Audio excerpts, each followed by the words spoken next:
Hi Witches! We're doing another Witching on a Budget. This is the 7th episode. I know we had a few issues with the 6th episode, but that should be up and okay now. This episode, we're going a little bit more on the Mabon theme. Technically, Lughnasadh and Mabon and Samhain are the 3 harvest festivals. So we're going to be talking about things once you do, we did garden a while ago. So once your garden is starting producing and things like that, things that you can get cheaply that help you in harvesting your things. Now, there's a few things that overlap with the gardening, like the trowels and that kind of stuff. So you would already have that from that haul, gloves, that sort of thing. I'm just going to talk about the things you can do for saving and preserving and drying and all that kind of lovely stuff, and for seeing and writing down what worked, what didn't work, all that kind of stuff, like the end of the season, redoing your garden, reimagining your garden, I should say, that sort of thing. So that's what we're going to talk about a little bit in this episode.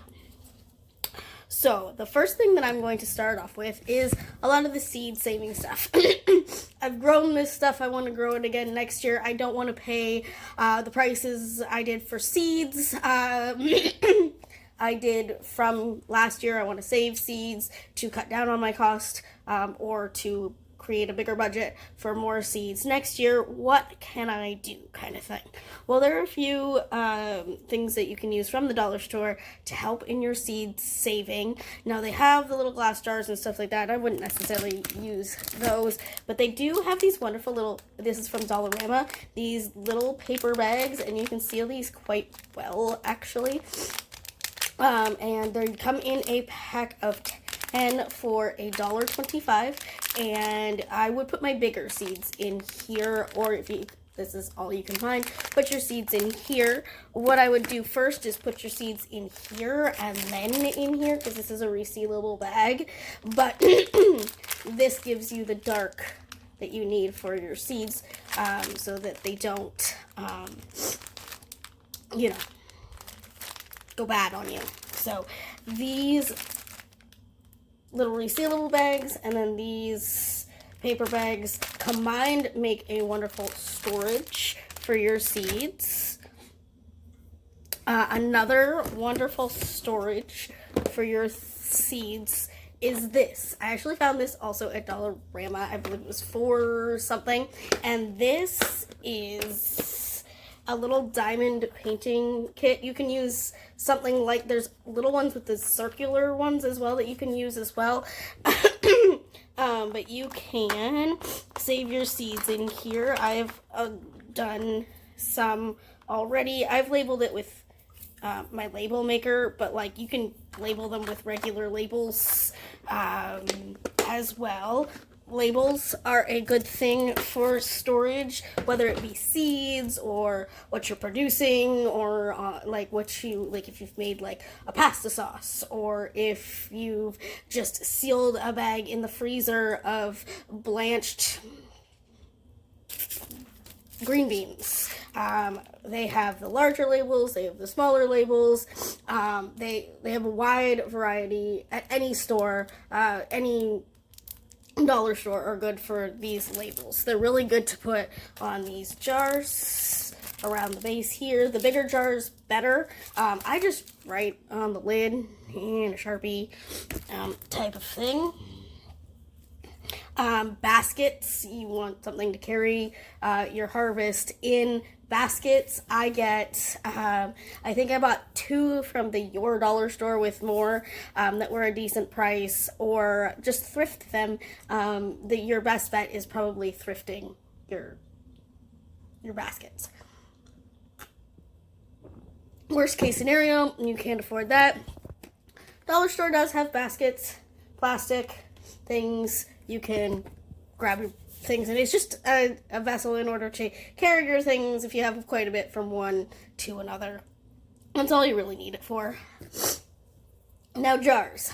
We talked about jars at length. I think it was the first or second episode. I think it was the second episode. But I'm going to go into them for a little bit more for preserving.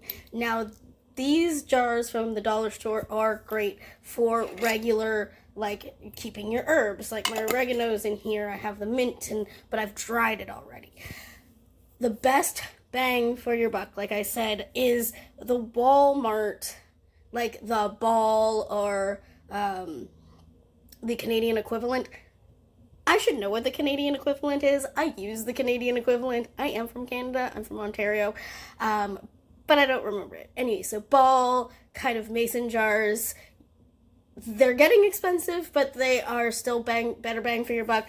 Plus, if you're canning or doing anything like that with your things, those are the better jars to have. You might as well buy them in bulk, already have them on hand, and then you can get sizes of jars from the really little 250, I think 125 milliliter Canadian conversion to like the big, huge jars to can in. So, and they're definitely a cheaper. Like I said, if you're just going to dry a bunch of stuff out and put it in jars, these are great airtight sealable lids. If you're doing a small amount, that's great, but don't waste your money on the smaller stuff if you're trying to do a bigger yield. Another thing I use, now I have a dehydrator, I will be up in front with you, but I do quite a bit. Like, I will wait for a large load, but I only have 6 trays. I got for cheap, actually, so keep your eye open. I got a lovely dehydrator for like $40 at Walmart when they're usually like $70. So keep your eye open for something like that. But you can just as easily air dry them or dry them in your oven. Now, a couple ways to do that is you can use a baking sheet. Here's where the baking sheets is where I actually splurge a little bit. Now, the Betty Crocker ones from the Dollarama are fine, but do pay that little extra. I'll put a picture of that and the other thing I'm going to talk about, one right after the other. So the other thing I'm going to talk about that was really good to have is it's a baking cooling rack, but you can put them, they're small enough from the Dollar Tree that you can put them inside the pan and put what you're drying on those cooling sheets. It gives better airflow when you are drying something, whether it be in the oven or in the sun. Either works. But the baking sheet itself is where I would invest. Parchment paper. If you're using the baking trays, it's nice to have a piece of parchment paper underneath. If you're baking, like making sun-dried tomatoes in quotes, parchment paper is really good. You can get it at the dollar store, but a lot of the time it is probably cheaper to buy that in bulk. If you can't buy it in bulk, dollar store has, I'll put it here, I took a picture, a few different brands, and it even has one that I noticed, and you'll see it in the picture, that actually has the circles, so you can cut out for the circular pans, which I always thought was really neat. Freezer bags you can also get at the dollar store. Again, if you're looking for them for long-term storage, I would definitely get like the higher quality. You don't want to waste your products, but you can get, if you're on a tight budget, there are freezer bags that you can get at the dollar store. I will put a couple pictures up here somewhere, and you'll see that. Roaster pans also work for drying. They're a little bit deeper. They still will work, though. The 9x13, again, you can find it.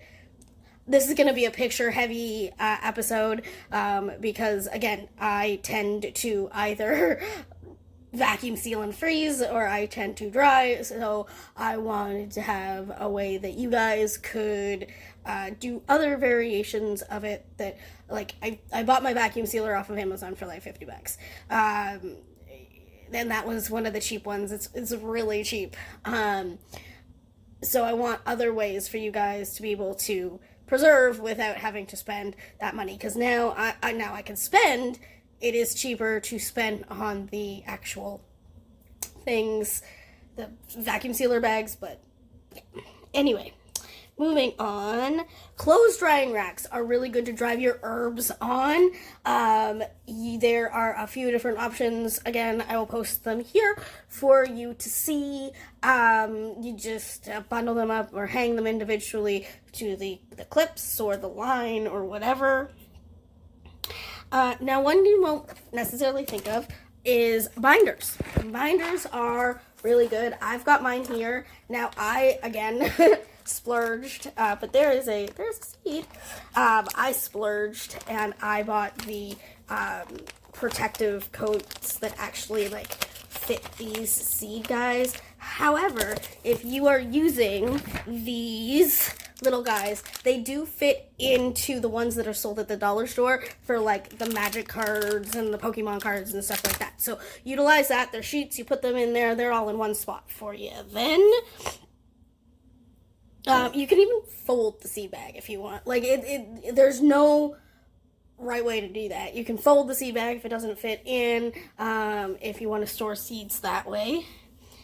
Notebooks for keeping track of things that did well, of things that didn't go well. Maybe sketch out how you want to try it next year to make it more efficient for you. I have one that's labeled 2024 garden somewhere. It's not this one. And then I have 2025 garden and what I kind of want to do for that in these, and keep track of your seeds, what seeds you have, what seeds you want to try next year, what you preferred in what you grew, what you used. One year we did Trinidad scorpion peppers, and I still have them dried and vacuum sealed in a bag, and we hardly use them. So we did not do that this year. However, we use cayenne a lot in a lot of our cooking. So instead of one plant like I bought last year, I bought a 4-cell,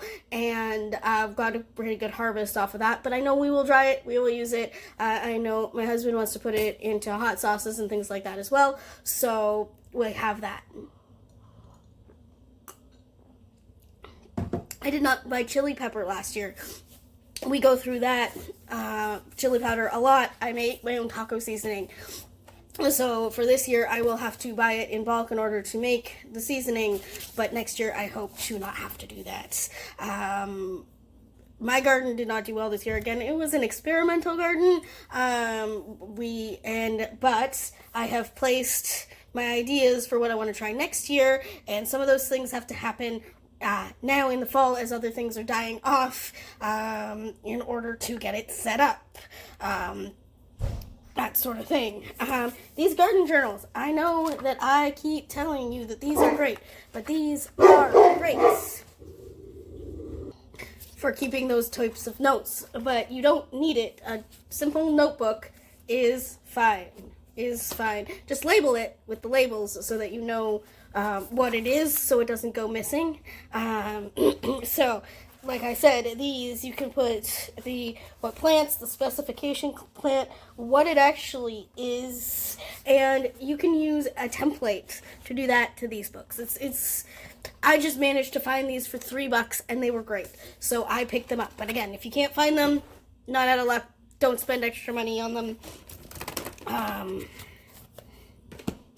Pens, of course, for writing stuff down. Sharpies for labeling things are very, very good for this time of year. Label everything.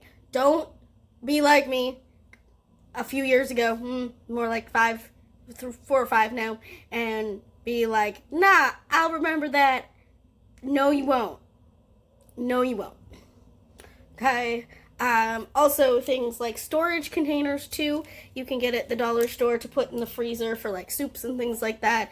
A really neat idea for soup season for the harvest, if you're harvesting your own soups and making them and you like to freeze them, don't get that soup thing. They have these, and I'll show you a picture, and they're they're not big, but you can take like 2 or 3 of those, and they're little bigger but little ice cube tray, and that'll work fine as well.